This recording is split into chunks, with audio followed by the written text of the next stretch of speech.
आप सभी को जय मसीह की। मेरे प्रियो, आज का मनन का विषय है यीशु जीवन की रोटी है। प्रियो, प्रभु यीशु मसीह ने कहा कि जीवन की रोटी मैं हूँ। प्रियो, हमें आत्मिक रूप में जीवित रहने के लिए जीवन की रोटी की बहुत ही ज़रूरत है। वचन में प्रियो लिखा है, यूहन्ना 6 के उसके 35 वचन में यीशु ने उनसे कहा, जीवन की रोटी मैं हूँ। जो मेरे पास आता है वह कभी भूखा न होगा। प्रियो, इस वचन में हम इस बात को जान पाते हैं कि प्रभु यीशु मसीह अपने चेलों से कहते हैं कि जीवन की रोटी मैं हूँ। प्रियो, प्रभु यीशु मसीह कौन से जीवन की रोटी की बात कर रहे हैं? आत्मिक जीवन की। प्रभु यीशु मसीह इस वचन में नाशवान भोजन की बात नहीं कर रहे हैं, नाशवान रोटी की बात नहीं कर रहे हैं, लेकिन उस जीवन की रोटी की बात कर रहे हैं जो अनंत तक ठहरती है।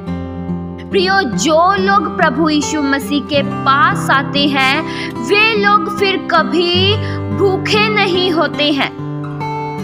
प्रियो, इस संसार में रहते दौरान हम में से हर एक जन को भूख लगती है। कौन सी भूख?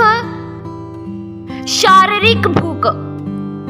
हम में से हर एक जन को भौतिक रूप से भोजन की आवश्यकता होती है। हमें जीवित रहने के लिए भोजन करना होता है। सबको भूख लगती है, चाहे वह छोटा हो चाहे फिर बड़ा हो।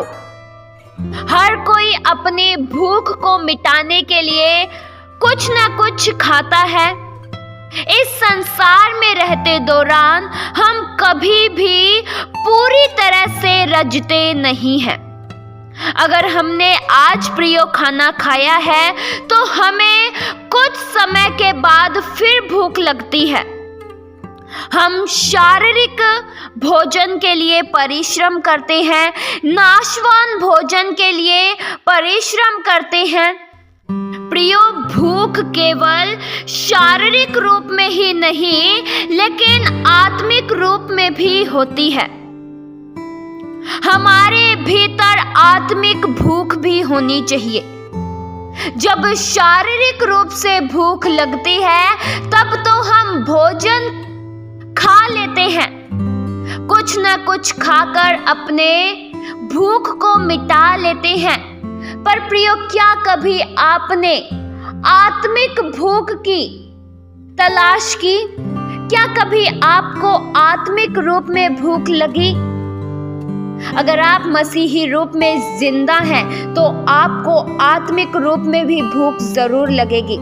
जो लोग आत्मिक रूप में मर चुके हैं, जिनकी आत्मिक रूप में वृद्धि रुक चुकी है, उन्हें भूख नहीं लगती है। प्रियो, अगर आप आत्मिक रूप में जिंदा हैं, अगर आप मसीहत में अभी भी जिंदा हैं, अभी भी आप में मसीहत की सांसें चल रही है, तो आपको भूख जरूर लगेगी। किसकी भूख?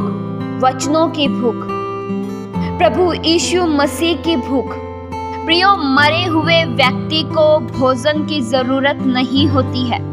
जिस तरह एक व्यक्ति मर जाता है तो वह भोजन की लालसा नहीं करता है, उसी तरीके से जब कोई व्यक्ति आत्मिक रूप में मर जाता है तो उसे आत्मिक भोजन की जरूरत नहीं होती है, उसे फिर जीवन की रोटी की जरूरत नहीं होती है। अगर प्रियो, आपको आज भी जीवन की रोटी की जरूरत है, अगर आपको आज भी परमेश्वर के वचनों की भूख लगती है, तो आप कहीं ना कहीं आज भी जिंदा हैं। प्रियो, इस संसार में ज्यादातर लोग शारीरिक भूख की ओर ध्यान देते हैं। उन्हें पता नहीं है कि एक आत्मिक भूख भी होती है। प्रियो, प्रभु यीशु मसीह जीवन की रोटी है और इस बात में हमें कोई शक नहीं है। प्रियो, हमारे भीतर आत्मिक भूख होनी चाहिए, तभी हम जीवन की रोटी को ग्रहण कर पाएंगे। जो लोग इस रोटी को यानी जीवन की रोटी को स्वतंत्र रूप में ग्रहण करते हैं, स्वतंत्र रूप से स्वीकार करते हैं, वे लोग फिर कभी भूखे नहीं रहते हैं। जो लोग जीवन की रोटी में से खाते हैं, फिर उन्हें सांसारिक अभिलाषाओं की, सांसारिक लालसाओं की भूख नहीं रहती है। प्रियो, हमें इस बात को जांचना बहुत जरूरी है कि मुझे किस चीज की भूख रहती है। क्या मुझे आत्मिक रूप में भूख रहती है? क्या मुझे वचन पढ़ने की भूख रहती है? क्या मुझे प्रार्थना करने की भूख रहती है? अगर रहती है तो आप जिंदा हैं। अगर प्रियो आपको ऐसा लगता है कि मैं वचन पढूं, मैं प्रार्थना करूं, क्योंकि इसके बिना मेरा जीवन कुछ भी नहीं है, तो आप आज भी आत्मिक रूप में जिंदा हैं। पर अगर आपका प्रार्थना करने का जी नहीं करता है, वचन पढ़ने का जी नहीं करता है, तो प्रियो आप आत्मिक रूप में मर चुके हैं। प्रियो, समय रहते ही अपने आप को जांच लीजिए, समय रहते ही अपने जीवन को परख लीजिए और सही मार्ग पर इसे चलाइए। इस वचन के द्वारा परमेश्वर आप सभी को बहुतायत से आशीष दे। आइए हम प्रार्थना करें। हालेलुया। स्वर्गीय आसमानी पिता परमेश्वर, हम आपका धन्यवाद करते हैं। प्रभु, आप ही जीवन की रोटी हो। आपके द्वारा ही हम आत्मिक रूप में तृप्त हो पाते हैं। आपके द्वारा ही हमारी आत्मिक भूख मिटती है। हम में से कोई भी जन आत्मिक रूप में कमजोर ना हो, लेकिन आत्मिक रूप में बलवान होते हुए, आत्मिक रूप में ताकतवर होते हुए आगे बढ़ते चले जाएं। हमारा प्रार्थना का जीवन, विश्वास का जीवन, वचन पढ़ने का जीवन और भी उन्नति करता चला जाए। हम में से कोई भी जन हिम्मत ना हारे, कोई भी जन अपने कदमों को पीछे नहीं लेकिन आगे ही बढ़ाता चला जाए। ऐसी प्रभु हमारे जीवन में सहायता कीजिए। हर बातों में प्रभु हम आपका धन्यवाद करते हैं। ये प्रार्थना प्रभु यीशु मसीह के जीवित पवित्र नाम से मांगते हैं।